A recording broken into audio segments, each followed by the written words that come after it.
আপনার বিজনেস জীবনেও রান করবে না, জীবনেও রান করবে না। কারণ আপনি কমিউনিকেশন করতে পারছেন, আপনার সব আছে কিন্তু আপনার কমিউনিকেশন ভালো করতে পারবেন না। তো এটা হচ্ছে একটা কথা। তো কমিউনিকেশন করার জন্য আমরা প্রতিনিয়তই কমিউনিকেশন করি, আমি করছি, স্যার করছি, সবাই করছে, কিন্তু সবার ওয়েটা হচ্ছে আলাদা।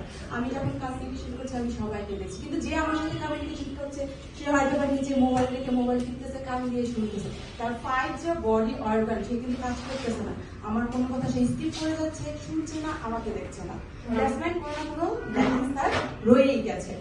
তো কালকে আমাদের আপু খুব সুন্দর করে কমিউনিকেশন স্কিলগুলো আমাদের শিখাইছে যে কিভাবে আমরা কমিউনিকেশন করব, কিভাবে আমরা ভার্বালি নন ভার্বালি কমিউনিকেশনটা বাড়ানো যায়। তো তার মধ্যে কিছু পয়েন্ট বলি, যেমন ভার্বালি আমরা যখন কমিউনিকেশন করব তখন কি হবে, আমার প্রত্যেকটা শব্দ, আমার বডি ল্যাঙ্গুয়েজ একত্রে কাজ করতে হবে। আমি যখন কোনো ওয়ার্ড বা কোনো শব্দ উচ্চারণ করবো সেটা স্পষ্ট হতে হবে, আমার সামনে যিনি ব্যক্তি আছেন তাকে বোঝার বোধগম্যতা আমাকেই তৈরি করতে হবে। কজ তার বোঝার কোনো ঠেকা পড়ে নেই, আমার শব্দ তাকে বুঝতে হবে, আমাকে সেই জিনিসটাকে সহজ করে দিতে হবে। এটা হচ্ছে আমাদের ভার্বালির ক্ষেত্রে।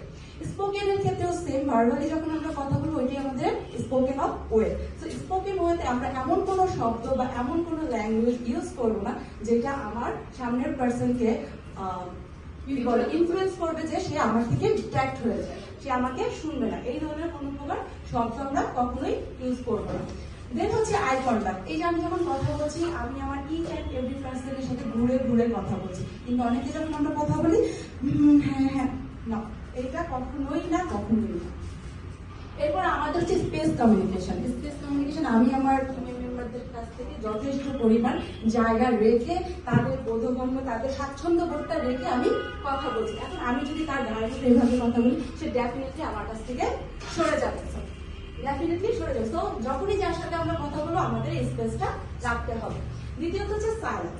আমি কথা বলছি, আমি দেখছি এখানে each and every person silent মোডে আছে। আমি অনেক ভুল করছি, আমি থতমত খাচ্ছি, আমার জড়তা আসতেছে, কিন্তু কেউ আমাকে এখানে টোন মারছে না বা কেউ আমাকে আটকায় দিচ্ছে না। এই যে একটা আপনাদের যে মানে কি বলে সুন্দর ব্যবহার, এটা হচ্ছে একজন কমিউনিকেটরের জন্য মোস্ট ইম্পর্টেন্ট।